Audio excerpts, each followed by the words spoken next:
না আপনারা শুনছেন না কি টাকার জন্য মাহফিল দিয়েছে শুধু? আরে ভাই কথা তো শোনা লাগবে, এখানে ডিস্টার্ব করেন, কেউ আসবেন না। আমি কিন্তু প্রশ্ন করবো, আমি 1 ঘন্টা কথা বললে আরো 10টা প্রশ্ন করবো, জবাব দিতে না পারে তো এই ক্লাস করার লাভ আছে? ক্লাস করছে একটা, এই যে পাশে বিশ্ববিদ্যালয় ক্লাস হয় না ওখানে 45 মিনিট, 5 মিনিট রাতে টিচার নেই, 45 মিনিট ক্লাস যারা নেয় ওদের যোগ্যতা নেই তাই না নাকি? এমন এমন স্যার এই বিশ্ববিদ্যালয়ে আছে যারা 45 মিনিট না 45 ঘন্টা ক্লাস নিলে কেউ উঠবে না, এমন এমন তথ্য তারা নিতে পারে। কিন্তু সরকার নিয়ম করে দিয়েছে 45-50 মিনিটের বেশি তুই ক্লাস নিতে পারবি, তুমি চলে যাও আর নতুন স্যার আসবে। কেন? মানুষের এই মেধায় কথা ধরার একটা লিমিট আছে। আমি বলেই গেলাম, আপনি শুনেই গেলেন। একদিক থেকে শুনবেন, 45 মিনিটের পরে যা আসবে আগেরটা মুছে যাবে। এই জন্য নিয়ম হচ্ছে এই ক্লাস এইভাবে করানো। আমি তো গতানুগতিক কথা বলছি না, আপনি মিলাবেন, দেখবেন একেবারে কোরআনের সাথে মিলে যাবে। এরপরে শিক্ষাটা আমি দেব। আল্লাহ পাক বলেন, ফাতিলকা বুয়ুতুহুম খাবিয়াতান বিমা সালামু।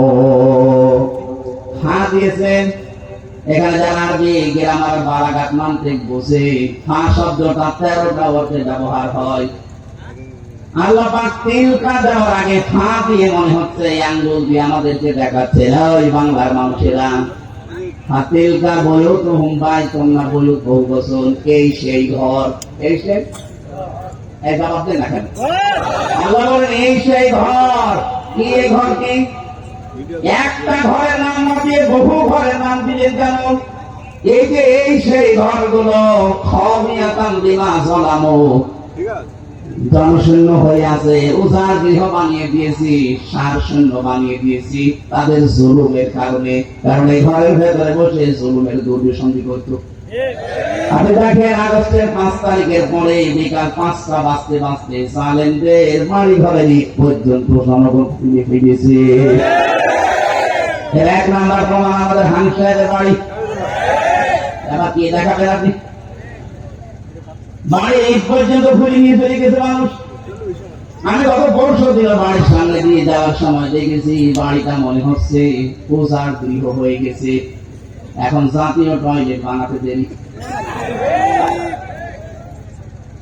আবার শরীফ একবার তাওয়াফ করছিলাম 16 সালে, হঠাৎ আমি উপরে গেলাম, দেখে আমার পেটে ব্যথা করছে।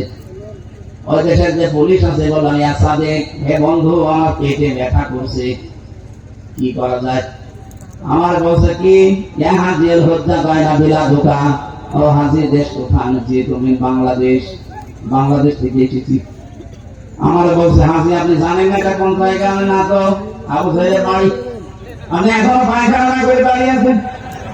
তাড়াতাড়ি করে পায়খানা করে দেখি আমার পেটের ব্যথা ভালো হয়েছে। আল্লাহ যেন আমাকে জানাতে যাচ্ছে, হামজা এত টাকা খরচ করে আসলে আমি শয়তানের বাড়ি পায়খানা না করে চলে যাবো, তাড়াতাড়ি করো। 1000 বছর পরে আমার মনে হচ্ছে আল্লাহ ঠিক বাংলার জনগণের পেটে। আর জালেমদের বাড়িগুলো যেহেতু এখন সব পরিত্যক্ত হয়ে গেছে, 3 মাসের ব্যবধানে বাড়িগুলো এখন উজাড় গৃহ। কথা বলে দেখা 3 দিন আগের পেপারে দেখলাম ঢাকার ওই বড় বাড়িটা যারা আবেগ নিয়েছে সুমা খেত, 3 মাসের ব্যবধানে এখন দল বেঁধেছে টয়লেট করছে। 4-5 জন একসাথে 4-5 দিকে সব মুখ দিয়ে টয়লেটে বসে আছে। কি দেখতে রাজ্যে আছে তারা? পেপারে দেখার পরে আমার ওই 16 সালের হজের এখান মিলিয়ে বাংলাদেশের এখন বিভিন্ন জালেমদের বাড়ি ঘর আর শিক্ষা প্রতিষ্ঠান, ওদের যে অফিস, এগুলো মিলিয়ে দেখতে পাচ্ছি আল্লাহ যেন আমাদের পেটে ব্যথা দিচ্ছে আর জালেমদের বাড়ি ঘরগুলো ভরার জন্য। এবার আসেন তো এখান থেকে কি পেলেন? এদিকে তাকান, কি পেলেন এখান থেকে? খালি শুনিয়ে যাবেন, আমি বলে যাব না। এখান থেকে এবার শিক্ষাগুলো বের করি। আল্লাহ পাক বলেন, খাবিয়াতান বিমা সালামু, তাদের এই জুলুম করার কারণে বাড়ি ঘরগুলো আজ জনশূন্য হয়ে আছে, উজাড় গৃহ হয়ে গেছে, সার শূন্য। এখন ভূত বাস করে না। 3 মাসের ব্যবধানে যদি আল্লাহ এরকম করে দিতে পারে, আগামীতে যারা চেয়ারে বসবে তারাও যদি জুলুম করেন তাদের বাড়ি ঘর আল্লাহ উসার গৃহ বানিয়ে দেবে। এক নাম্বার কেন? এরপরেও যদি কেউ শিক্ষা না নিয়ে ও যদি মনে মনে চিন্তা ভাবনা করে দাঁড়ান বসি আগে চেয়ারে দেখেন কি করি, কথা বলে না কেন? এই যে দাঁড়ান বসে দেখেন কি করে, এই চিন্তা ভাবনা করে জালেমরা, যাদের আল্লাহ হেদায়েত থেকে ছিল বঞ্চিত করে দিয়েছে। কারণ যারা জুলুমের সর্বশেষ সীমানায় পৌঁছে যায় তাদের হেদায়েতের রাস্তা আল্লাহ বন্ধ করে দেয়। ইন্নামা নুমলি লাহুম লিয়াজদাদু ইসমা ওয়া লাহুম আযাবুম মুহিন। রব্বুল আলামিন বলেন, হে পৃথিবীর মানুষেরা, যখন তোমাদের পাপের বোঝা পরিপূর্ণ হয়ে যায় তখন আমি আর ছাড় দেই না। হয়তো ছেড়ে দিয়েছিলাম কিন্তু আর ছাড় দেই না, যন্ত্রণাদায়ক অপমানজনক শাস্তি তোমাদের জন্য রেডি করে রাখি। এই আয়াতটা যে কত বাস্তব তার প্রমাণ বাংলাদেশের এই বিচারপতি কালামানি। সুপ্রিম কোর্টের একজন বিচারপতি তার আল্লাহ কলার পাতা শুয়েছে, তার বিসি পর্যন্ত উড়ে গেছে, সংসার করার কাজ শেষ। কি দেখাবে আল্লাহ, মহিমার কি দেখাবে?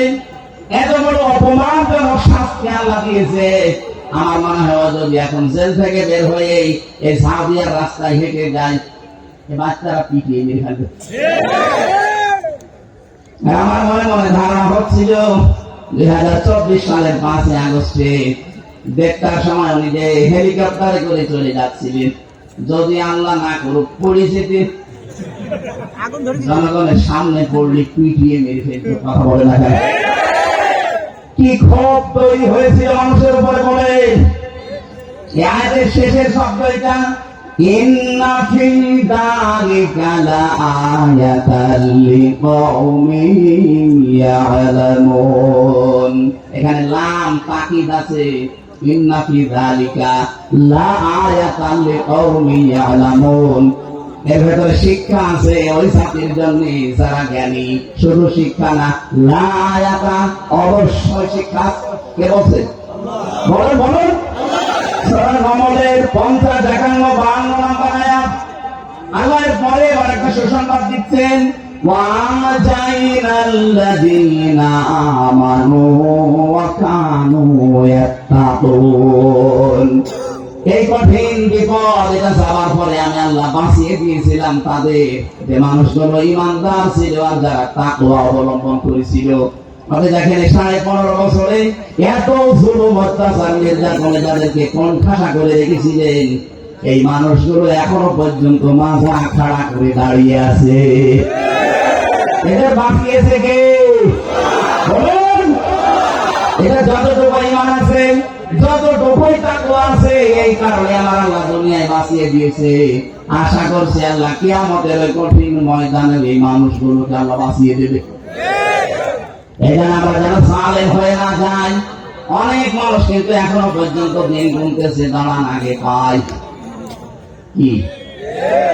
আপনি কি লক্ষ্য করেন না, ফাতিলকা বইও তখন খবিয়াতাম বিমা সালামু, জালেমদের ভার বাড়ি জুলুম করার কারণে যদি ওঝার গৃহ আল্লাহ বানিয়ে দিতে পারে, আগামী 5 বছর যারা ক্ষমতায় এসে জুলুম করবেন বলে বিভিন্ন ফন্দি আটতেছেন, আপনার বাড়ি 5 বছর পরে এরকম জালেমের মতো ওঝার গৃহ হবে না, ইন্টারন্যাশনাল পায়খানা হয়ে যাবে। সাবধান হবেন, আপনি থামবেন, ওইসব চিন্তা ভাবনা দূর করবেন। বিশেষ করে আমার জেলায় কুষ্টিয়াতে কোনো জালেম চেয়ারে না বসে।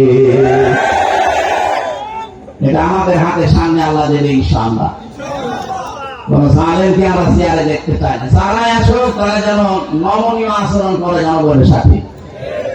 এই আয়াতের পরে আরো 8-9টা আয়াত আছে। এই তথ্যগুলো আমরা তো ওই বিষয়ে আলোচনায় যাইনি। আমরা আজকে একটা গুরুত্বপূর্ণ বিষয় সামনে নিয়েছি, সূরা বাকারা। কোন সূরা? বলেন বলেন। 6236টা আয়াত। এটা নির্ভরযোগ্য। 6666টা আয়াত, এটা প্রসিদ্ধ। এটা নির্ভরযোগ্য না, এটা প্রসিদ্ধ। আমাদের সারা পৃথিবীতে এটা চালু আছে যে কোরআনের আয়াত 6666 66টা, কিন্তু গণনা করে দেখবেন 6236টা হবে। আল্লাহ এতগুলো আয়াতের ভেতরে আমি একটা মাত্র আয়াত পড়েছি, তার 3 ভাগের 1 ভাগ। আমার আয়াতের ভেতরে যতগুলো তথ্য আছে এই মাথার ভেতরে আল্লাহ দিয়েছে। আমি 1-1.5 ঘন্টা না, আমার যতদিন হায়াত আছে পুরা জীবন যদি এই শব্দটা নিয়ে আমি আলোচনা করি, তাও এত কথা এখান থেকে শেষ হবে না। আমি দেখি কতটুকু ডেলিভারি দিতে পারি। জবান খুলে কোরআনের আয়াত পড়ে আগে, আউযু বিল্লাহি মিনাশ শাইতানির রাজিম, বিসমিল্লাহির রহমানির রহিম, ইয়া আইয়ুহাল্লাযীনা আমানু দুখুলু ফিস-সিলমি কাফা। খুব খেয়াল করে শুনবেন, কিছু পয়েন্ট আছে অনেক সূক্ষ্ম। জ্ঞান যদি একেবারেই না থাকে আপনার মাথার ভেতরে, তাহলে বোঝা কঠিন হয়ে যাবে। এই জন্য জ্ঞানী যারা আছেন, আলেম, বাংলা শিক্ষিত, খুব খেয়াল করে মেলাবেন জীবনের সাথে। আশা করি আজকের আলোচনাটা জান্নাতে যাওয়ার জন্য পাপী হয়ে দাঁড়াবে ইনশাআল্লাহ। আল্লাহ ডাক দিলেন এখানে শুধুমাত্র ঈমানদারকে, কোন বেঈমানকে আল্লাহ আজকের আয়াতে ডাক দেননি। এই জন্য কোন বেঈমান যদি থাকে চলে যান, হয়তো চলে যান না, বেঈমানের জন্য আজকের আয়াত না, ওরা কাফেরদের জন্য। যেটা উঠবে মনে করবেন বেঈমান না। শুধু প্রসাব পায়খানা আর বিড়ি খাওয়া বাদ দিয়ে কেউ যেতে পারবে না। বিড়ি যদি নেশা লাগে খুব বেশি, খেয়ে আবার চলে যাবে। আবার বাইরে কিন্তু পুলিশ আছে, পুলিশের সামনে পড়ে মুসলমান চুরি করে খেয়ে আবার চলে যাবে। আসবে তো ইনশাআল্লাহ। রাত নষ্ট হয়ে যায়, কলিজা নষ্ট হয়ে যায়।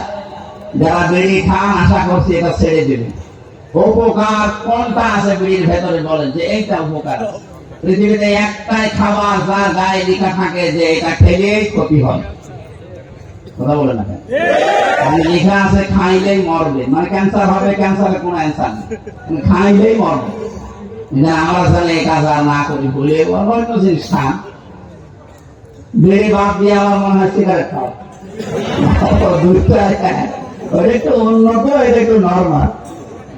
আমি তো আর্টিস্ট গ্রুপে ছিলাম,